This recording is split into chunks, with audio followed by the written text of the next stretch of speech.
Well, good afternoon, everybody. I am back with certainly a reveal that I expect a lot of feedback to. So let me know if you can hear me okay. Can see and hear. Awesome. So, yeah, if you haven't been over to our Beta Doc page, you should do so, right now, because all the details about today's reveal are up there. We're going to be talking about that at great length today, I expect during the Q&A, so let's get right into the top 10-ish as quickly as possible. First, we had a lot of people out this week due to illness, so while the top 10 is still a good amount, it's not quite as impressive as, like, say, the one just a week ago. But having said that, it's also a really important top 10-ish for us because of item number one, and that is simply fun. Look, when we started this Kickstarter, we said right from the beginning that our alpha testing wasn't going to be a lot of fun. Now, on the other hand, we expected it to be more fun than it was, or that it still is. Rehabilitation, frankly, was, as I've said before, bad, unwelcome, miserable. We've worked our way through it, and in the process made a decision. And that decision was to do what we are doing for Beta 1. And that, more than anything else, is to make it a fun experience for you folks. As I'll talk about in a little more detail in the update, and certainly on the documents that are now posted, we don't want this to be something you're enduring. We don't want you to look at Beta 1 or Beta 2 or any of the rest of the betas and go, crap, do I have to log on to that? We don't want that. We want the exact opposite. So to do that, to make it fun, we've made a decision to go with what we are calling the Dragon Circle. Now, what is the Dragon Circle? We'll talk about that in a little bit more detail, like a lot more detail, after this.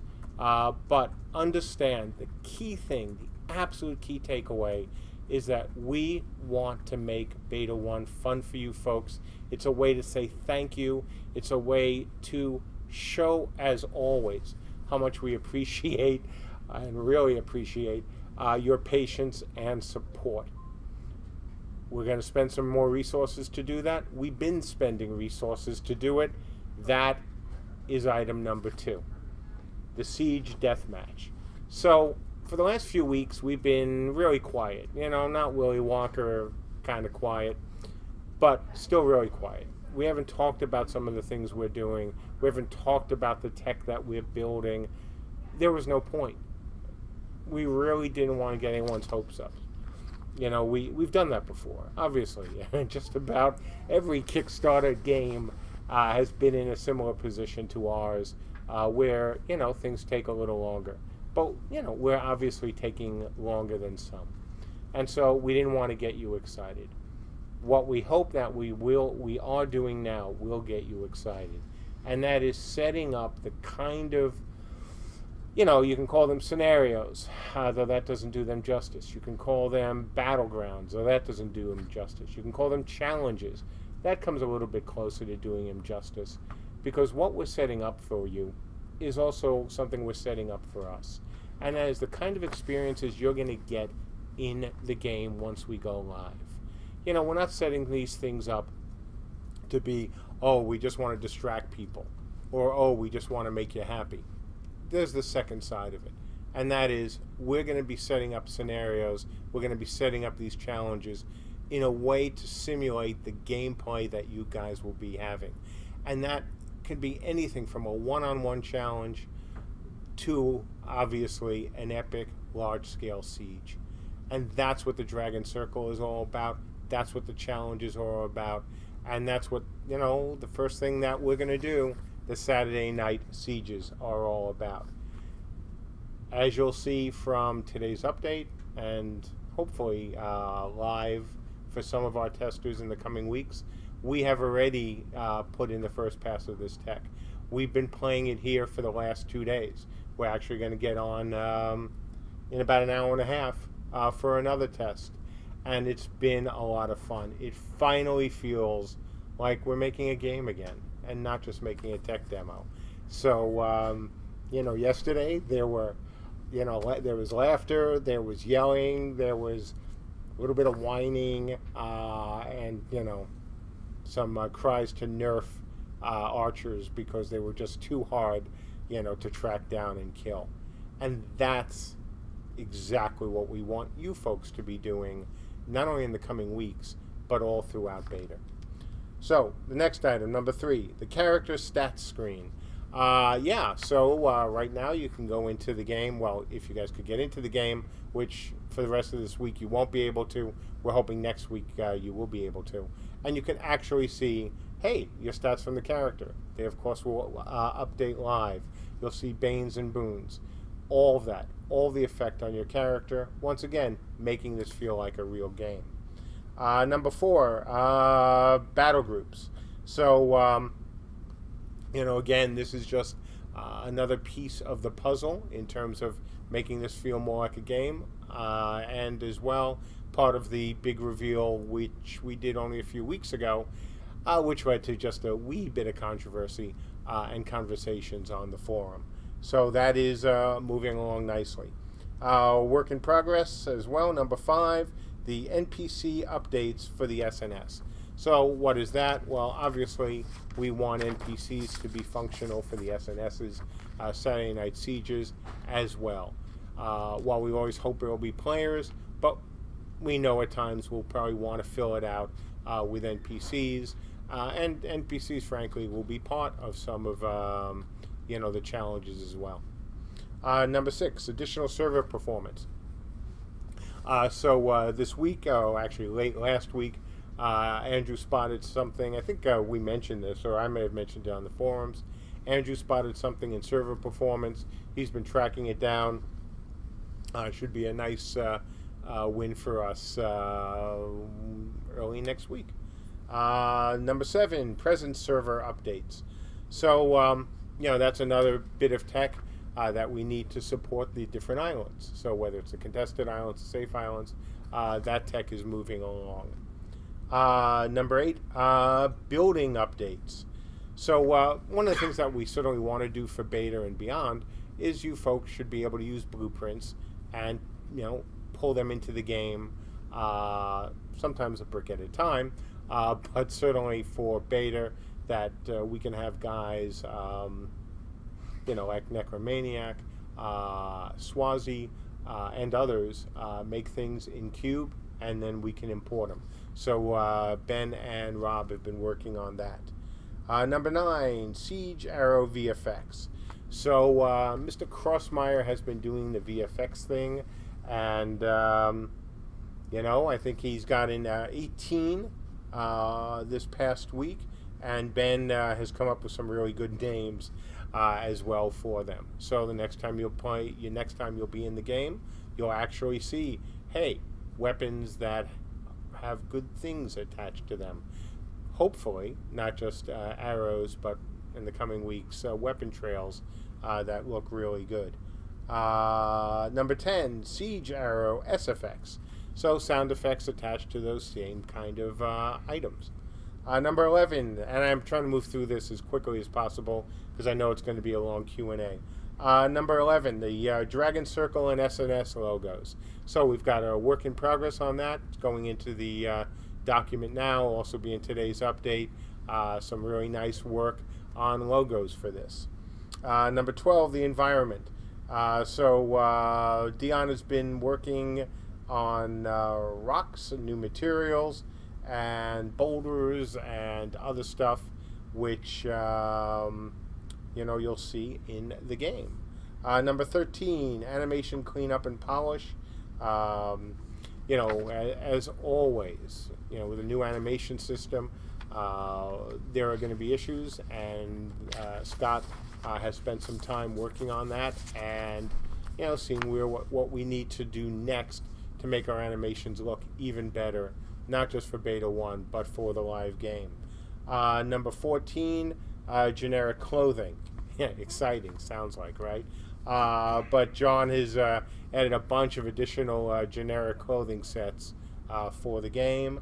Number 15, siege bolt models. So for the siege weapons, for the first siege weapon, the Scorpions, he's been working on that, and we're also working on LODs and other tags to make them, even more useful in the game. And in the case of LODs, to have them cost less performance-wise. So look, that's the top 15. Let's move on to what's even more important to you folks, which is the Dragon Circle and Beta 1.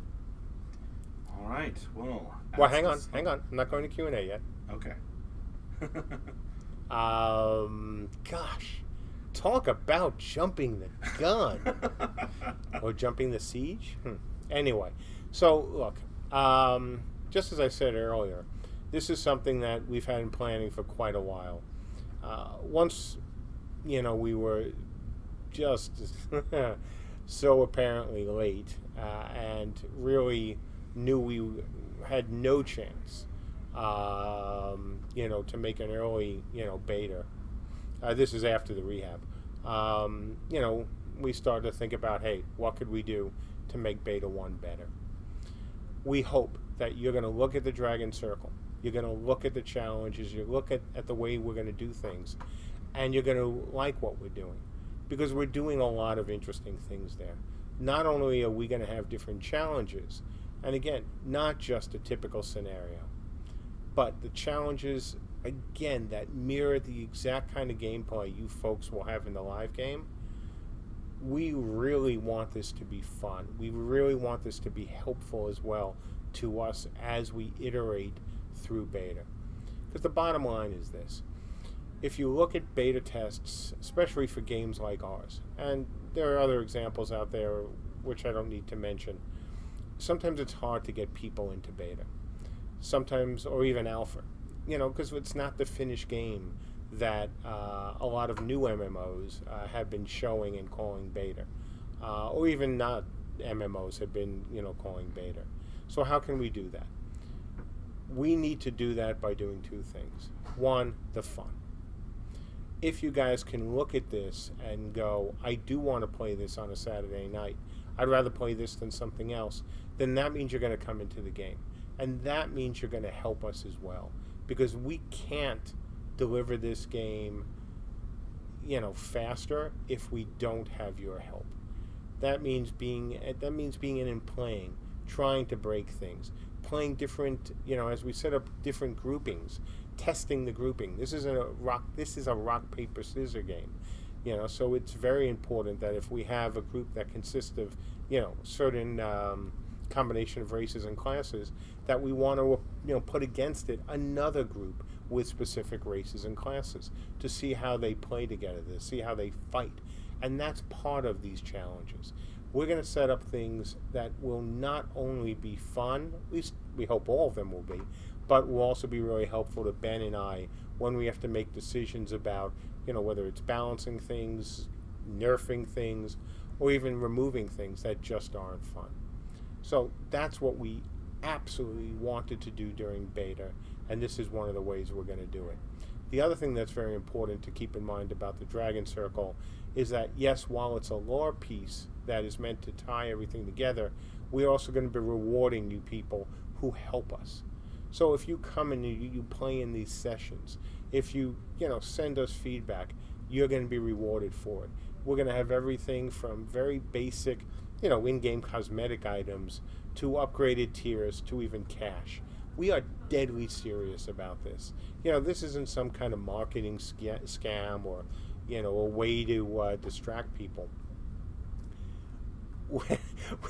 Frankly, we're happy to submit to bribery to get more people in, especially early on when we're still working out the details of things. And especially when, after you've done it a few times, maybe until we have additional classes or we make changes, it may not be as exciting as some other games. We know that. It's beta. But if we can get you to play, if we can make these things fun and exciting, it is a win for both you as players and us as the developers. Because without that kind of feedback, without the metrics, without all the things that you guys, only you guys and gals can tell us through your gameplay, we won't know if things are going the way we want. You know that, we know that. How many games, including one that I was involved in, didn't get all the metrics that they needed in order to make the right decisions for launch? And this is one of the ways we're going to do it, by these tightly focused, well laid out challenges that you folks can participate in. And something, because I know this is going to be, if not the first question that you folks ask, one of the first questions. No, these are not meant to last beyond beta. We are sticking 100% to the promise that we made during the Kickstarter, that instanced areas were only going to be set up for new players. Now, not all of these will be instanced. Obviously, we have the contested islands. These are part of that. Some of them will be instanced depending on how many people actually show up for these challenges. But these will not become part of the game at launch. They are solely to help test and refine the game moving forward in a much more efficient way than what we did in alpha. We knew in alpha, it was going to be different than what we wanted to do in beta. We didn't know how different, certainly, but now we have, I think, a very solid plan and an exciting plan for you backers that hopefully will get you excited again about Camelot Unchained, get you into the game, playing the game, helping us break things at a very helpful rate. That's what we want to see, and that's the point about the Dragon Circle and the challenges and the rewards that are going to go along with it. I hope you all like what we're going to do here. This is something that is not subject to change. This is our plan for Beta 1. It's not the only plan. Obviously, you've already read, hopefully, the documents which talk about the safe islands, which talk about the contested islands, where it's all open, warfare. We want a combination of both. And by running it on Saturday, something like the Saturday Night Sieges, on Saturday night, will be Saturday night for our European brethren. It'll be Saturday night for the U.S. brethren. The idea is to get all of you folks in on a convenient time, playing what we really hope will be a whole bunch of fun challenges for you folks, as well as very helpful for us. So, having said that, let's go to the Q&A. All right, ask your questions.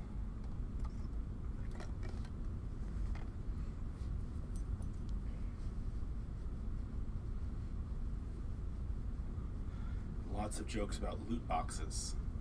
Yeah, no. If you've been on Massively at all, you know just how I feel about loot boxes, especially paid loot boxes. Odelvik says that Ancient asks, during testing, will surveys be sent to everyone with applicable access, or just those that logged in to test the content in question? It depends on the survey, right? If we're looking for feedback about specifically what went on in a challenge, yes, obviously only the people who have accessed that.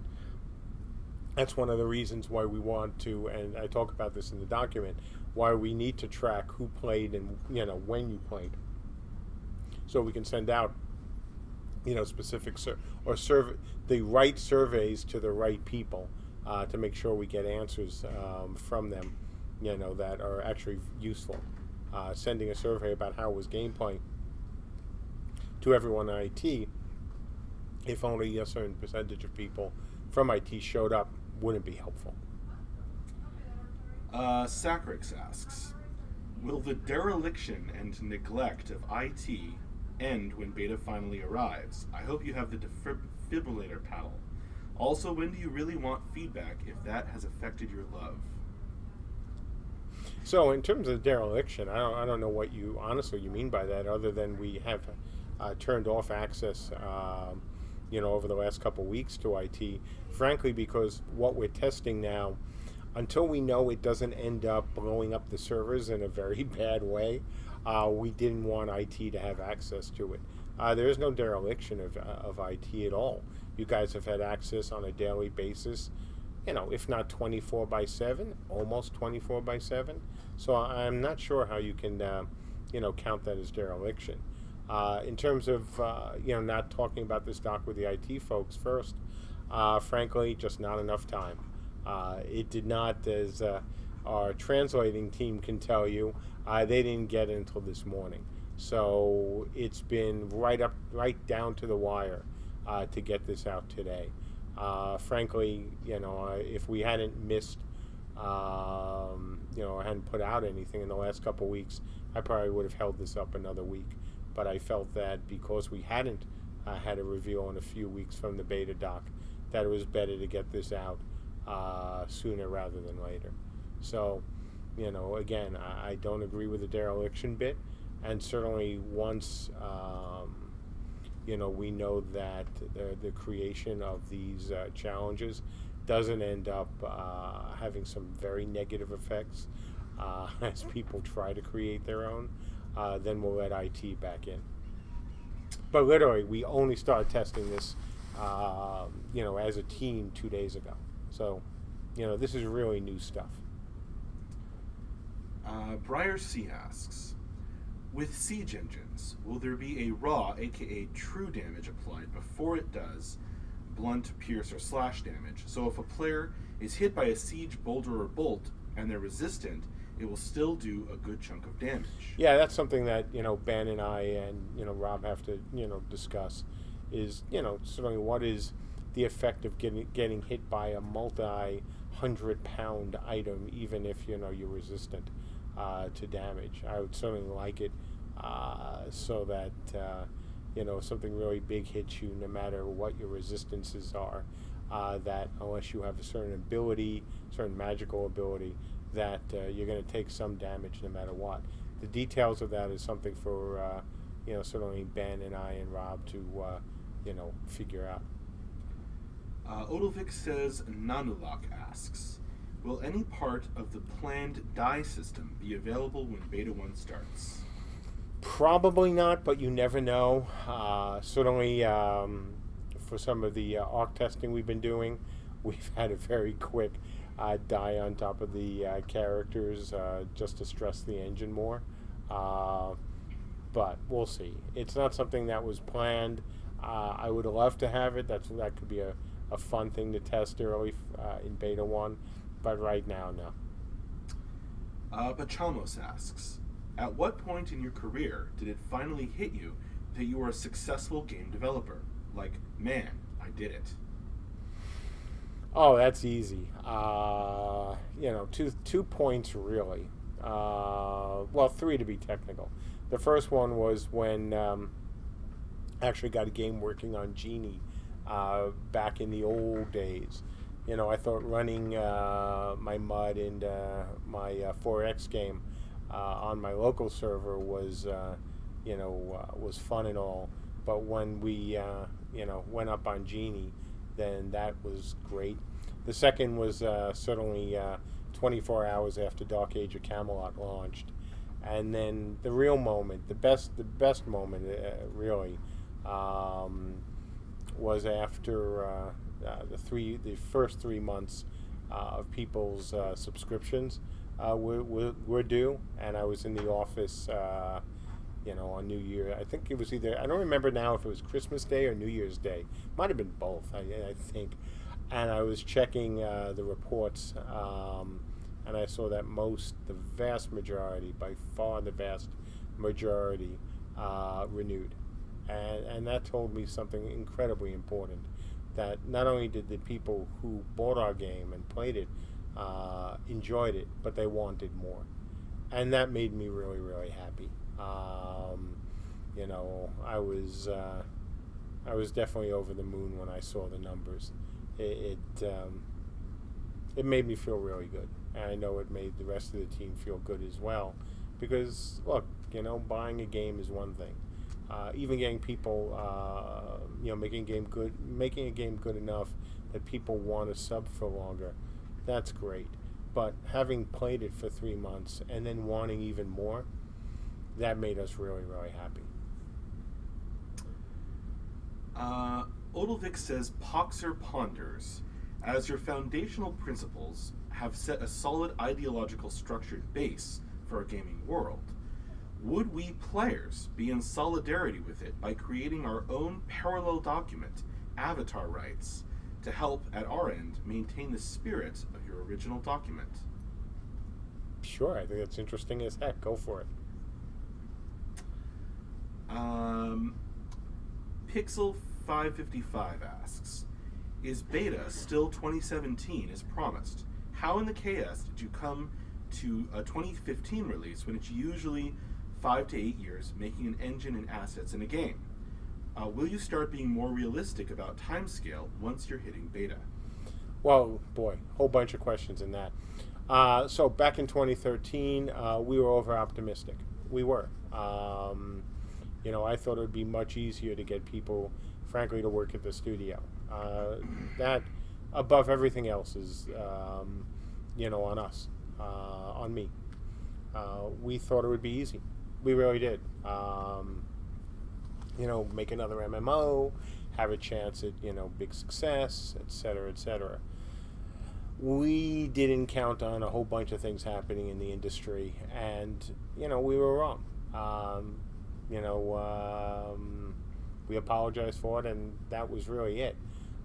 Then last year was a disaster. I've said this before. Rehab took us longer than it was supposed to.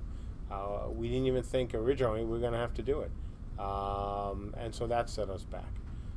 In terms of, are we going to be more realistic? Well, that's why we haven't announced a date for beta. That's part of what we're doing now. As I've said, for many weeks now, as soon as we get some key things in place, we'll announce a date for beta. Now, what we want to do, and this is where the rest of Alpha comes in, we want you folks in these challenges before we get into beta to help test the tech, to help, just see if what we're doing really is fun. So, once that's in place, we expect the rest of Alpha, and we're going to open up to the beta testers as well, will be fun, it will be interesting, and it'll set what I hope is the right tone for Beta 1. Odelvik says, Darlcon asks, do you ever get tired of backers thinking you don't have core systems planned out, even if they are not developed and in-game yet? No, I can't get tired of it. I don't have any right to get tired of it. It's really kind of simple. We're late. And because we're late, we have, and especially I have, no right to get, tired, no right to get angry, though I'm not, I'm only human, so no one's perfect. At sometimes being asked the same questions or sometimes having stuff said about us, we're late. And, whether it's, CSE or other game developers, if they're in a similar position, they should do the same thing. And we've certainly almost always tried to, we've always tried.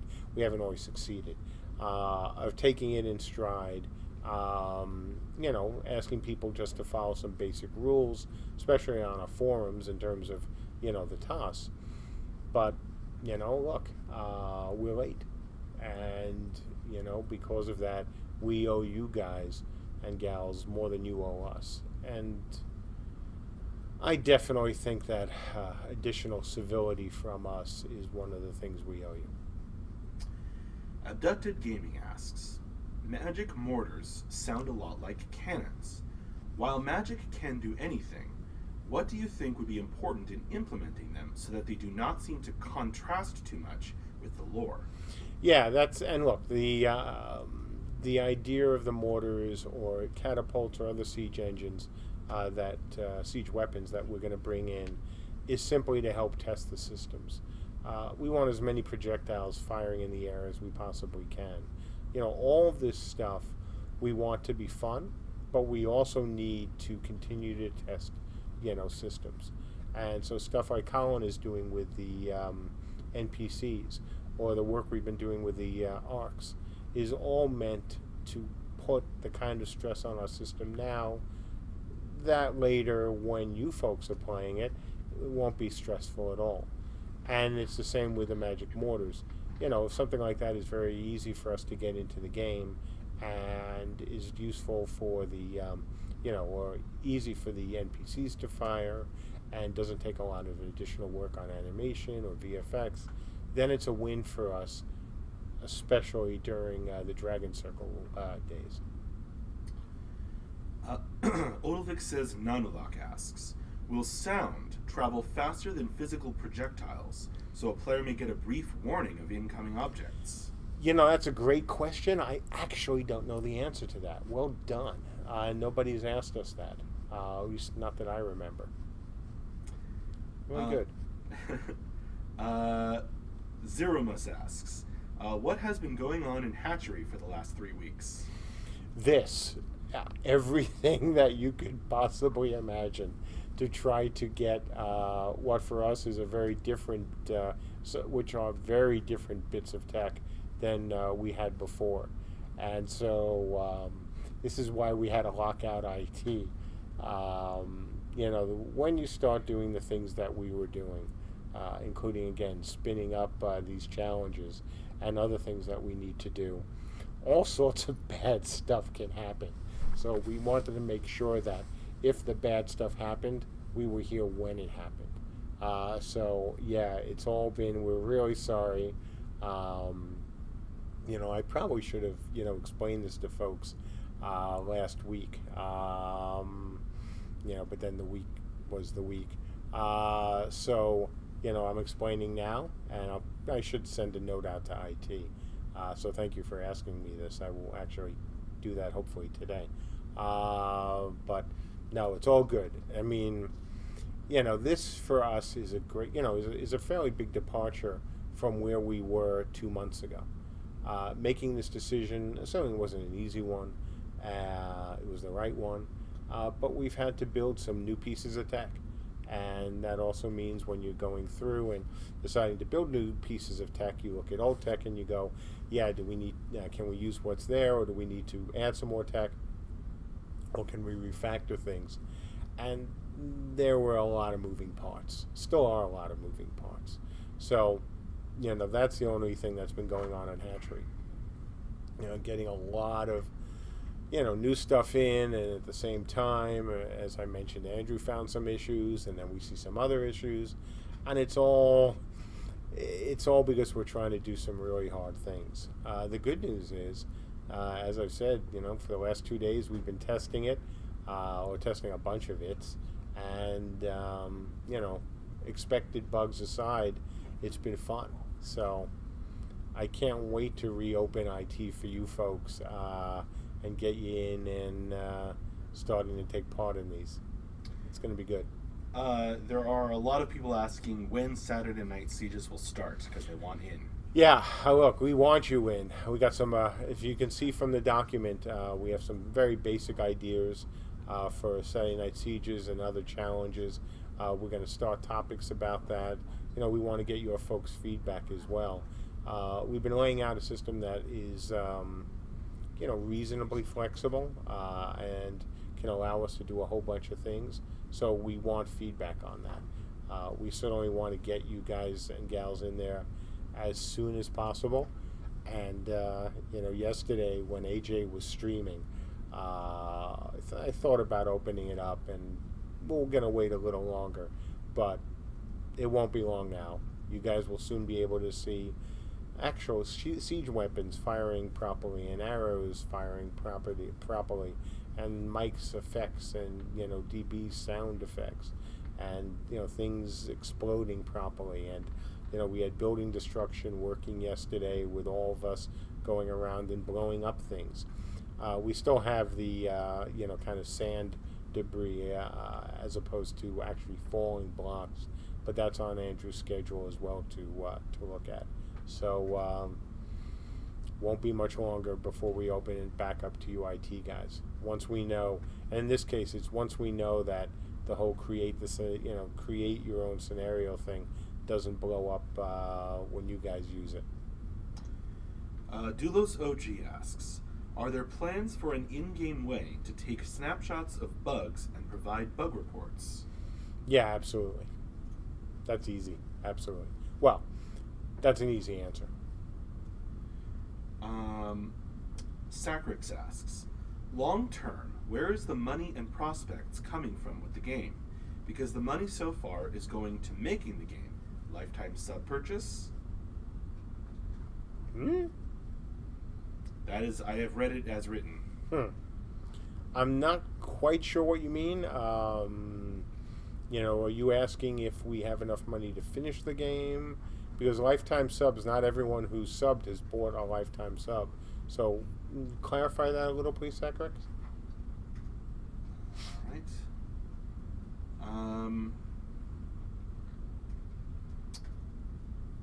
Paladin Brewer asks, will Orders be able to recruit named warbands as a group, and or possibly recruit them temporarily like a mercenary group? I believe so, unless I'm misunderstanding the question. Just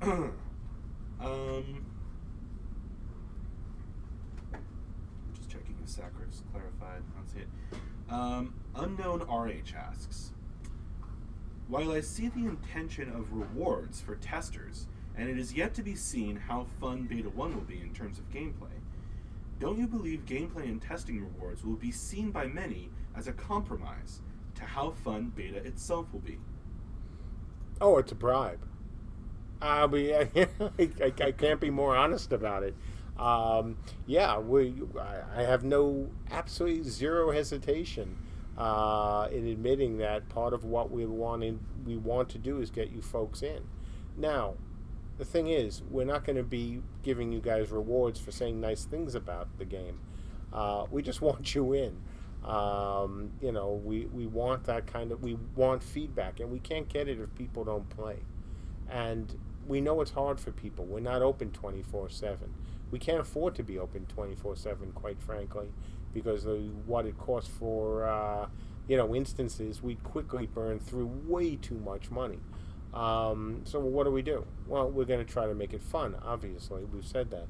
And if I have to throw some additional money, some tier upgrades, some cosmetics in order to get more people to participate and give us their feedback, fine. I'll do that. Because at the end of the day, that's what's the most important thing, is getting people in and getting their feedback. Now, we hope it'll be fun enough that you'll want to play it anyway. That's great. If we achieve that, fantastic. But we know we're in beta. We know there'll be mistakes. We know there'll be bugs, for example. And, you know, when you guys and gals pay for a finished game, and this is, you know, kind of apropos to a good topic. If you haven't been over to MOP today, you know, you should go. There's a wonderful piece written by all the writers there regarding, you know, various stages of testing for games like ours. So, you know, we know that when you buy a finished game, you want it to be as mostly bug-free as possible. You want it to work almost every time, if not every time. We're in beta. We know that's not going to happen. You know, we know no matter how good our code is, it's not going to work every time the way we intended it to. So this is a way of saying thank you as well. So, you know, if you look at it as, you know, a way to attract people, great. If you want to look at it as a way to thank people, great. Because it's a combination, you know, of that. Because we really, really, really need you folks in, you know, as we start moving forward through Beta 1. Sacrix has a clarification of the question. Where is the money coming from after launch for success of the game? Because most of the cash is for making the game so far. I think a lot of people will have lifetime sub. Sub-based is also risky in this. 2 to 4 years is a good stretch for a game these days. Just wanted your thoughts. Sure. So don't forget, Sacrix, we're going to be turning off lifetime subs during beta. So the folks who don't get it before then won't be able to get it. We've been really clear on that. So we expect the money to come from the subs. Do we think that we'll have enough to support the team? You know, because that's what it all boils down to. The answer is yes. If we do a good job on this game, let alone a great job, I have no doubt that we'll have the numbers that we'll need to be a success. You know, look, it's always a gamble. It's always a bit of a crapshoot. The good news for everyone but me is that the amount of money people have at risk won't be the end of the world. For some people, it wouldn't be something they want to lose, and we don't want them to lose it. It's why I'm spending what I'm spending. But when you look at it 4 years later, if you had fun in a game for 4 years, did you get your $60 worth, or your $35 worth, or even more worth? And the answer is, I hope yes. And we certainly want it to continue longer. We're certainly investing, and we'll continue to invest enough to put us in that position.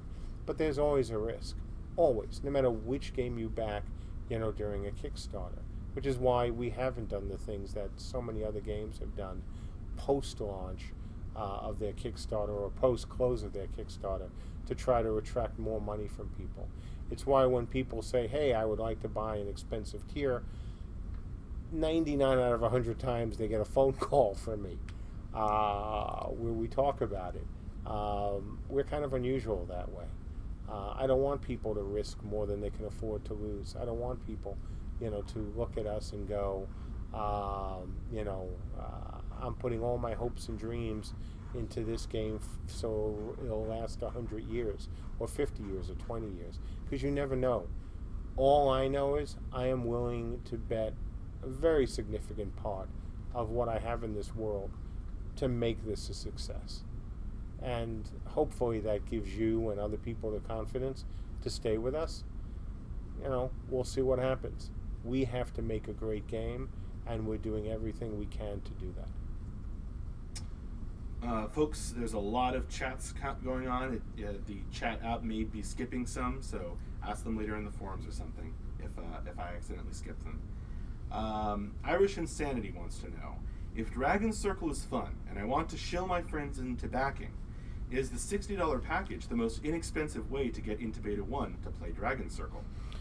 Off the top of my head, I think so, but I don't remember the beta tiers all that well. If you say that is the one that comes with Beta 1 access, the lowest price one that comes with Beta access, you remember better than me, because I wrote those tiers quite a while ago, and I honestly don't remember which one came with Beta 1. Darlgon asks, just to be certain, you guys are tracking backer participation in beta test, not the players inputting the data when they log in and out. Oh God, no. That's what we're going to be doing. That is one of the most needed things for us, and that is the metrics. We need to be able to track who participated, what tests you participated in, all of that. That's kind of important. Abducted Gaming asks, I think limiting the hours of availability while providing consistent weekend tests is a great idea. How far ahead each week do you plan to announce the time for the weekend's test? We want, if everything goes the way we expect or the way we hope, we're going to have the same testing hours every weekend. That's the goal. We want to be really consistent with you folks. We want to have, we'll be doing less newer builds. So, as we move into beta, the idea is, unlike alpha, where we were willing to put up, reasonably unsafe builds, the Saturday Night Siege builds have got to be very, very stable, very safe. So this actually goes back to a question that was asked earlier about IT.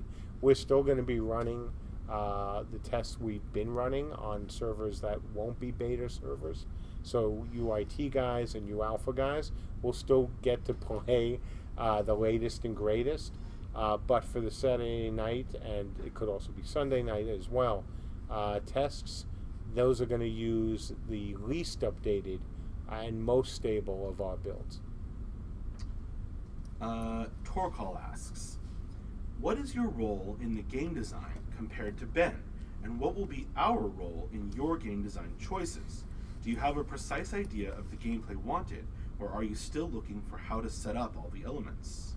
So, the best way to think about it is really that Ben is doing the heavy lifting on most aspects right now of the game design. He's going through and building the abilities and laying out the tables, and as I talked about in the top 10ish, coming up with the names.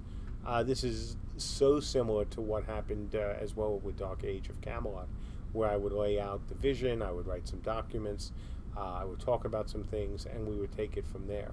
On the other hand, on things like crafting, I've taken a much more active, role in working on the spreadsheets and playing around with the data, going through and creating all the different types of woods and stones. So, I think that's probably the easiest way to explain it. In terms of, what kind of feedback we want from you all, it's going to be everything. I mean, again, we want this to be fun for you. We do. We want to make the game we have set out to make. We're not, as far as I know, as far as Ben knows, as far as any of us know, we are still making that game. But we want your guys' feedback on everything. It's really important that we hear everything our backers say.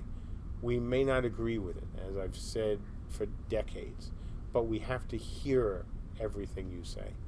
And that's really, really important, and that's not going to change. Actually, it is going to change. It's only going to get more important during Beta 1 than it is in Alpha. Lodoween asks, will the Dragon Circles bring more info about dragons in the game? Yep. That was easy. Yeah.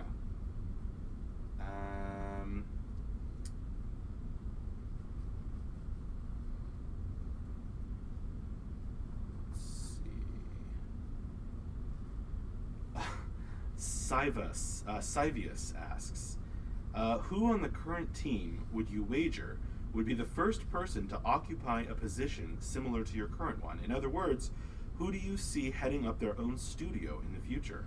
Oh, I am not going to comment on that. Yeah, no. That certainly is not something I would say publicly.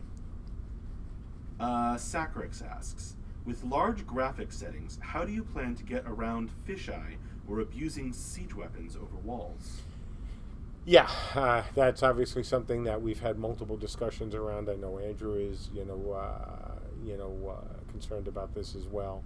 How do we set up, whether it's siege engines or anything else in this game, so people don't have an easy way to cheat? And that's a tech solution, and that is something that we absolutely know we have to deal with. Terraquan asks, since shapeshifters are not in the game for the beta, and as far as I know, probably not when the final game is released, are you planning to release them via expansion or just with a patch? Really looking forward to playing a Dullahan as soon as the game is out. Yeah, certainly anything that we've talked about that we want in the game, either for launch or right around launch, would be in an extender pack, not a paid expansion pack. We've made a bunch of promises already about what kind of extenders we want, and that's really important that we stick to that. To me, an expansion pack is something that's paid, and an extender pack is something that you get as part of your subscription. Odilvik asks, will servers be opened before and after the SNSs to allow backers to design their abilities? Yeah, that's a really good point. It's something that's obvious, and we should write it down so we don't forget the obvious. Because creating an abilities is something that can take time. It's also one of the reasons we've asked for the ability from tech to have predefined characters, predefined abilities, so that when we want to do specific challenges, that you folks don't have to spend lots of time setting up abilities. Black Boa Gaming asks, will we be able to stream the game in the alpha or the beta tests? Not alpha and beta, yes. When in beta, we'll see. For us, it's a matter of wanting to show the engine and the game at its best. And, other games have shown alpha, and, not always, I think, to their benefit. We are going to wait. We've spent enough time, and you guys and gals have spent enough time waiting. We're going to wait until it's working the way we need it to work. We're getting there. We're not there yet, but we're getting there. Vesir1 asks, as someone who works 12-hour shifts on the weekends, am I going to be SOL for lots of beta, or will there continue to be impromptus during the week? Yeah, so a bit of both. Certainly the folks who are in alpha right now, as well as who will have upgraded access because of what we've been doing with alpha and beta 1, will be able to get in during the week as well. We certainly going to have the IT server. Hatchery is going to still be up, 24/7. The idea behind the SNS is really, sorry, I'm losing my voice. The idea behind the SNS is to have a set time so people, whether in Europe or in the States, or North America, or let's just say the Western Hemisphere, know what time they will be able to get into the game, guaranteed. So yes, we're still going to do impromptus. We're still going to follow a similar pattern to what we have now, but the big difference is the set times and the limited time window for weekend testing.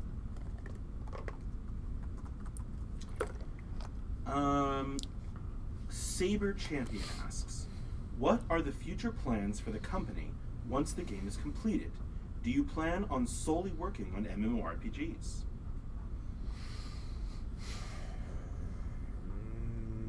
Don't know. The answer could be yes, and I'm trying not to be evasive. Or it could be no. If you look at the tech we're building, it can do everything from smaller games in terms of their connectivity to the larger games like MMOs. As Andrew is, very happy to talk about, he designed the engine in his mind as an FPS engine, and so you could make an FPS out of it. We'd have to rip out some things, of course, that are more RPG-ish, like the whole ability system, but that would be fine for obviously an FPS. So the engine could do anything from to take obviously the hottest game on the planet right now. It could be a PUBG game. We can make another MMO. We certainly want to do more with Cube. It really depends on what's going on here. We have great tech that's just getting better. So there'll be lots of options. Personally, I love MMOs. You go back and you look at my history, I've always made online games. Almost always on the first few years. So it's a fairly safe bet that whatever I'm involved in will have a very significant online component.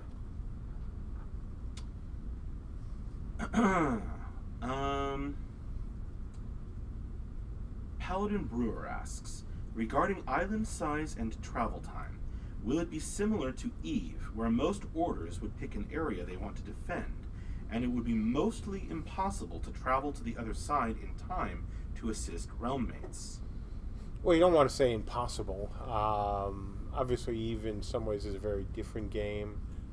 Do I expect that you folks are going to try some of the same things that work there? Yeah, I would absolutely expect that.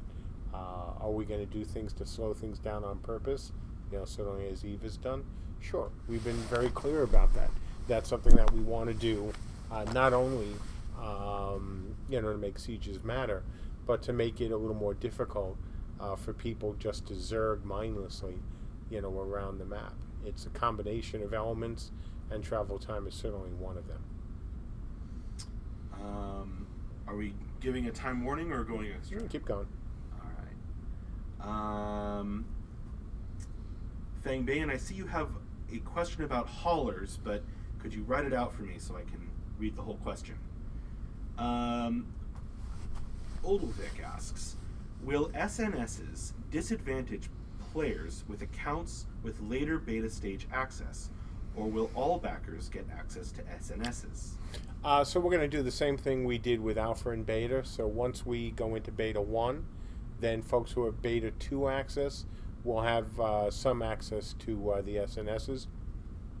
Other than that, it will be, all Alpha and Beta 1 folks. And, of course, IT. I guess that answers Irish Insanity's question, do Beta 2 backers get access to Beta 1? See, I knew he was going to ask that. Yeah.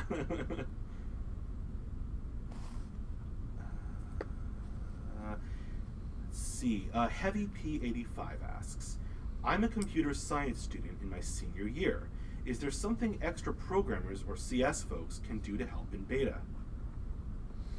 Sure. Have you heard about the Mod Squad?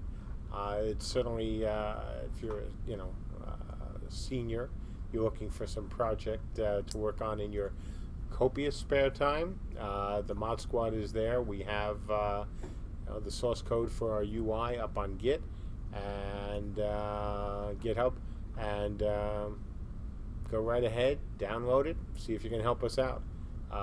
We also give prizes and rewards for doing that as well, so that'd be great. Love to have your help. Kick Assassins wants to know, is Ben bribable? Depends on how big the bribe, probably.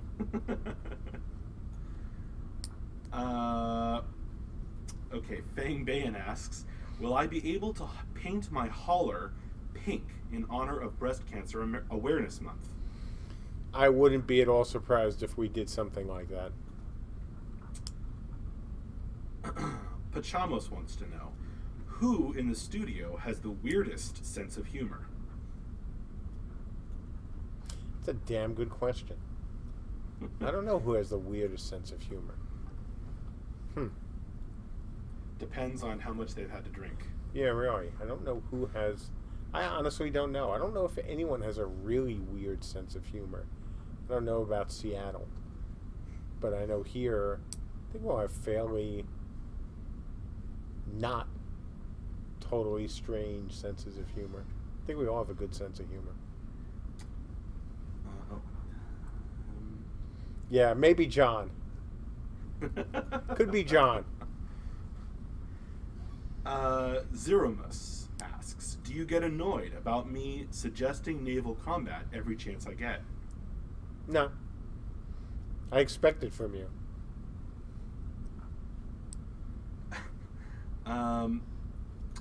Sacrix asks, how do you plan to iterate if something you iterate on is a divisive subject, where one section of the community enjoys something as opposed to the other section who doesn't? Is this some 51% type deal? No, because there'll be at times, just, like in any game where the developers have to go, maybe we're right and you guys are wrong. We don't like to do that a lot. Certainly we want to hear, and get your opinions. But it's not that simple. Nothing is that simple, because even if we could send out, so let's say we send out surveys to everyone who plays, and let's say that half of the people come back and give us an answer, and it's 51%.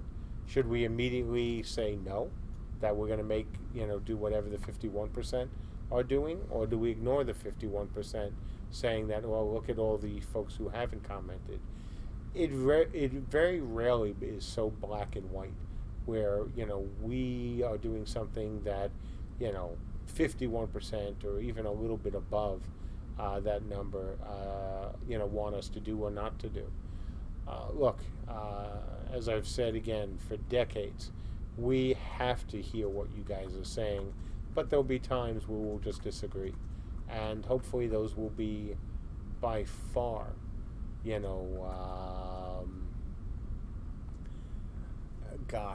don't even want them to be a few percent of all the times that we talk about issues. But we hope they're in absolutely the single digits of times where, you folks are telling us something in the survey that we don't agree with. Irish Insanity asks, can you give us an example of a Dragon Circle scenario? Well, the simplest is certainly knock down some walls and build, and then you build from there. You set up one or multiple castles, and you see who can knock, the certain number of blocks down first, or who can bring down a structure, or who could knock out, let's say you set up a couple of, I don't know what the correct word would be, but I don't know, actually platforms. So let's say you use a couple of platforms and you stock them with siege engines. You see who could knock out the other people's siege engines first. Or you make it, a lot more serious where, you're taking a castle and you're giving it siege weapons, and then you're giving defenders attackers siege weapons, and you see if you can take that castle. You let it be a 2-to-1, or a 3-to-1, or a 4-to-1. Or you can do things as I talk about in our document. Like the very tropish but expected caravan attacks. So the whole idea behind Saturday Night Sieges is not just, a simple, hey, you have a castle, or you have a keep, or you have a house, and you're throwing rocks at it. We want to have the kind of test that will be not only fun, because that actually is kind of fun, but also really important to check things out like crafting and the repairability. So let's say, we want to see, are we giving crafters, is it too easy for crafters to repair things? We build a scenario around that, where, you have to come in as a crafter, and we use the NPCs to fire the siege weapons. So there's all sorts of interesting, permutations that we want to use this system with. And it's really,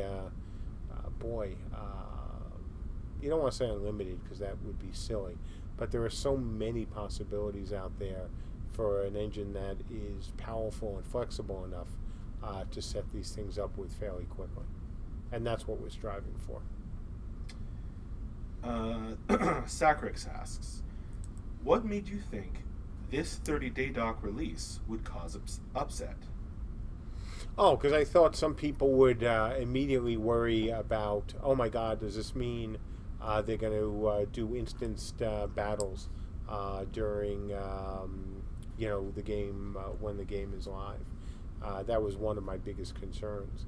And, look, I don't ever blame people, well, almost ever, if they don't trust developers. Lord knows enough developers have gone back on absolute promises in the past. So getting upset at that is pointless. So I did expect some people, Sacrix, to go, oh God, this is a way that MJ is going to try to sneak scenarios into the game. PvE's coming next. And nothing could be further from nothing could be further from the truth. Well, actually, I think a few things might be, but that would be, involve William Shatner singing again. But the idea is that all of this is for testing, it's for fun. It's not going to be it just won't be part of the live game other than what we've already laid out. And I was really worried about, a bit of negative feedback with that, as well as a question that was asked earlier about, look, are we bribing people? Does that somehow compromise the vision? And the answer is, again, no, I don't think it is. But I did expect, and I still do expect, some people to be a little, upset about that. But that's okay. I mean, I get it. I'm doing what we are doing what we need to do to make beta fun and to make it successful. And again, if it involves a few bits of extra stuff for folks who help us out, great. I did that back, and it goes back for those of you who played in my old MUDs. I had a very, very successful program about bug hunting and suggesting, and this is just an extension of that. We want to reward people who can find the time, to help us. we understand that not everyone can. Obviously, folks, have schedules that are difficult, and that's why we will also continue doing some things on the other at other times as well. And again, this is just for beta 1. Things will change in beta 2 and beta 3, and as well in the final stage of beta. So this program will continue. So even if you don't do anything in the beginning, because you can't, you'll have other opportunities to do that. And again, none of it. There is nothing absolutely that will be in the rewards that would be considered, not only pay to win, but even helpful in the game. It's just not going to happen. On the YouTube chat, Anila Gumir asks, Mark, do you have a daughter? And if so, is it possible to marry her to get into family, friends, alpha, and beta? No, I have a fantastic son, still in college, but for the daughter that I don't have, I thank you for the interest. But getting in is just a matter of getting a tier. But wait, if you don't have a tier yet, certainly wait until you see what we'll be streaming, because we'll certainly do at least one streaming session before we announce beta, so people can get a good look at where we are before they make any additional donations to the game. Oh, it just jumped. Lonaween asks, is the Siege Sprint finished, and did it create a backlog of support emails? No. Remember, we said many weeks. No, it's not finished at all. In terms of, backlash, I don't think so. The number of refunds we've been doing. Backlog. Oh, backlog. I thought backlash. Sorry. No, not really. The sprint is the sprint. We've had to be a little less responsive support-wise anyway, because we're just trying to get to beta. But nothing extra weird for the sprint.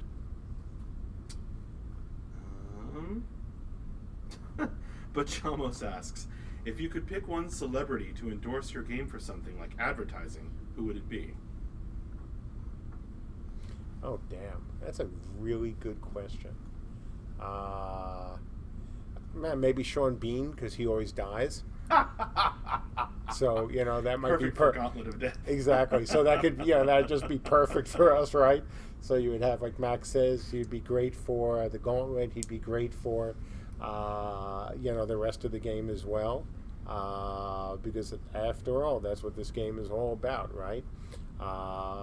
So yeah, he'd probably be he'd be a good choice. Good question. Let's see. Questions are kind of slowing down. Lots of love and comments. Kick Assassins asks, will GMs be actual characters that can visit you in game, and will they be amazing looking? I have no idea yet. That is something that obviously we will have in the game. We have to. But what they'll be is still to be determined. Odilvik asks, far in the future, given the progression system is horizontal, could we move our accounts/characters to CU2? That really is far in the future. Sure. How about that? I'll actually give a legally approved or approved by legal answer and say yes. Saber Champion asks, do you have to be a backer in order to become a tester for the game? Is there anything that non-backers can do to help with the game? Right now, no. We have plenty of backers who need access to the game. Anything you can do. Look, I've never been one to, certainly once a Kickstarter succeeded, to say, hey, go out and, bring us more and more backers. We haven't done anything like that. If you want to help us out, look at what we're doing.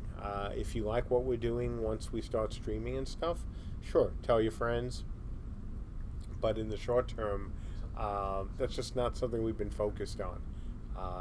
So, sorry. Should we give a 5-minute warning now, or? The question's starting to slow down, like you said? They are starting to slow down. Okay, sure. 5-minute warning, guys. Zadrid says, I don't really have a question about SNS or Dragon Circles. However, based on what I've read in the document and what MJ has said on stream, I want to say I'm really excited and looking forward to testing it. Sounds awesome. Good job. Thank you. Look, we think it's going to be a lot of fun.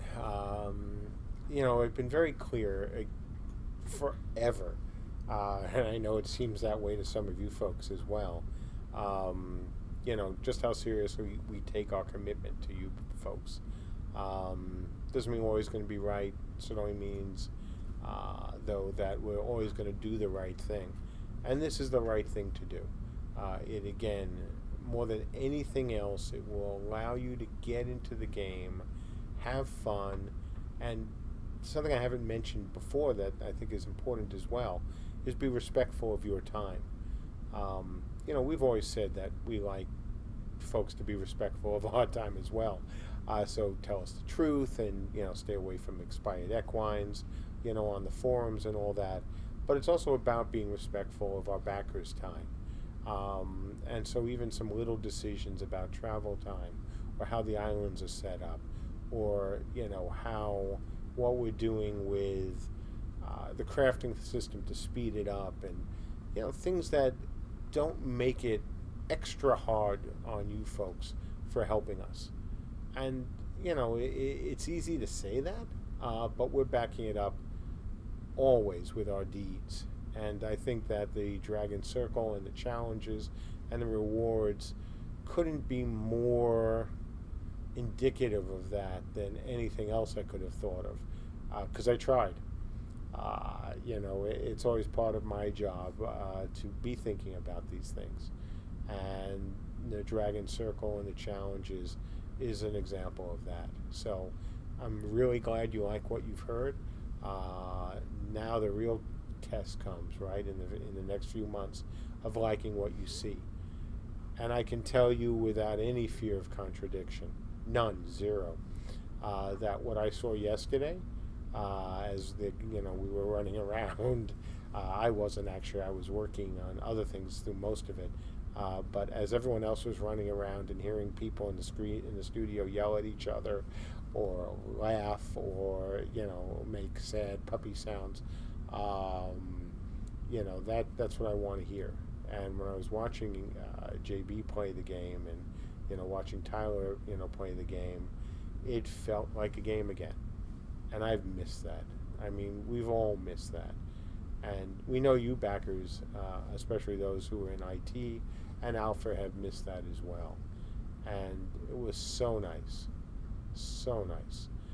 to be able to watch what I saw yesterday and go, yeah, this is starting to feel good again.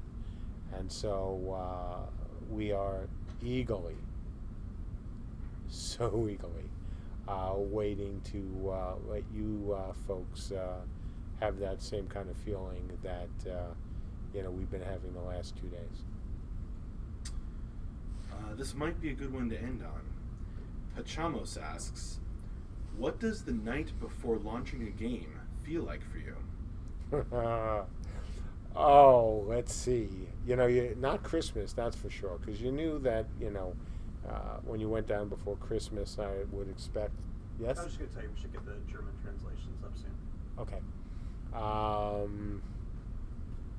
That you were going to get, presents, and that, you might not like all of them, but you were going to get some good presents. The night before you launch a game, at least when you're me, you're worried about everything that could go wrong. Absolutely everything. Can take the words anal retentive to a new level.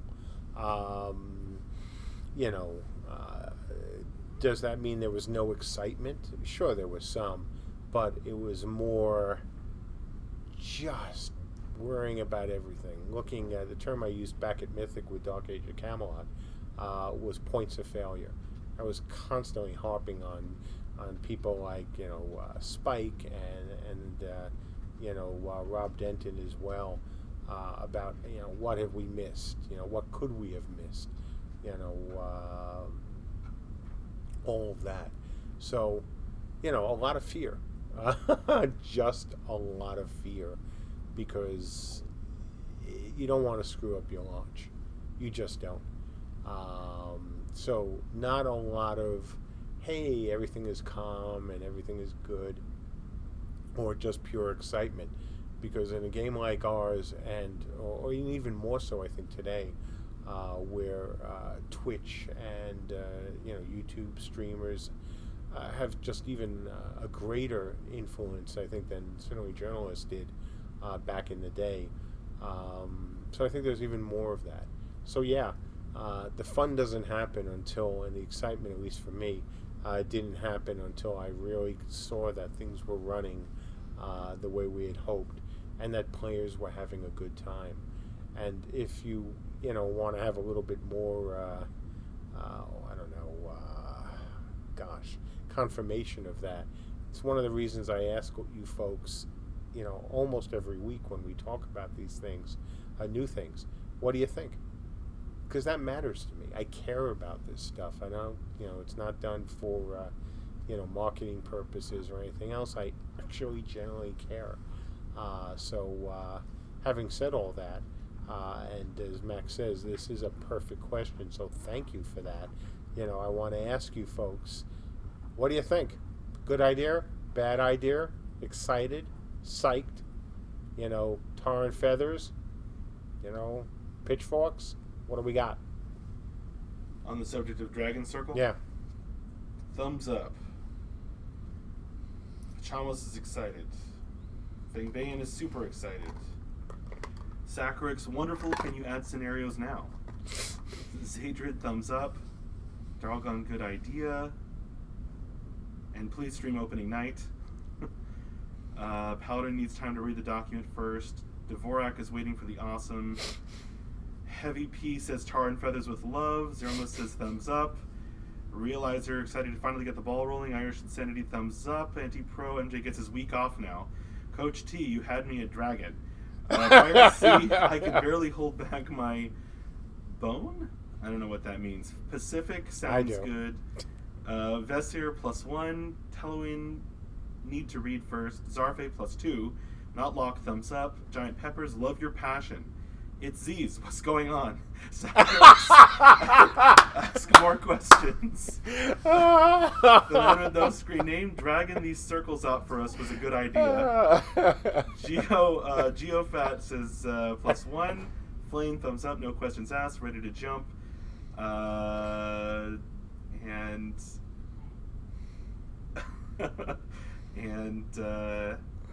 Kick Assassin's excited to bring the wolves to the dragon party. Nice. All right. Having said that, thank you. Thank you all so much for the positive reinforcement. Thank you for, as always, to all of our backers for their patience. Again, this is just one of the ways, and I've been talking about this on the forums, that we're going to show our appreciation to you. More is coming, but this one is the one that is certainly coming the soonest, and one that's going to affect, all of you. We hope every Saturday night once we get into beta. We're looking forward to it. I'm looking forward to it. I can't wait to play myself. I love scenarios. I love challenges. I love the whole concept of what we're doing here, and I can't wait to participate in it. So, I'm glad you folks like it as well.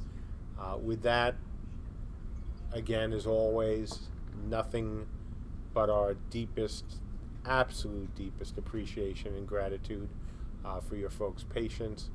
I've said before, we're doing everything we can to reward it, and hopefully today is once again another indication of that we are deadly serious when we say things like that. And I'll see you all on the forums. Feel free. I've already started a topic there.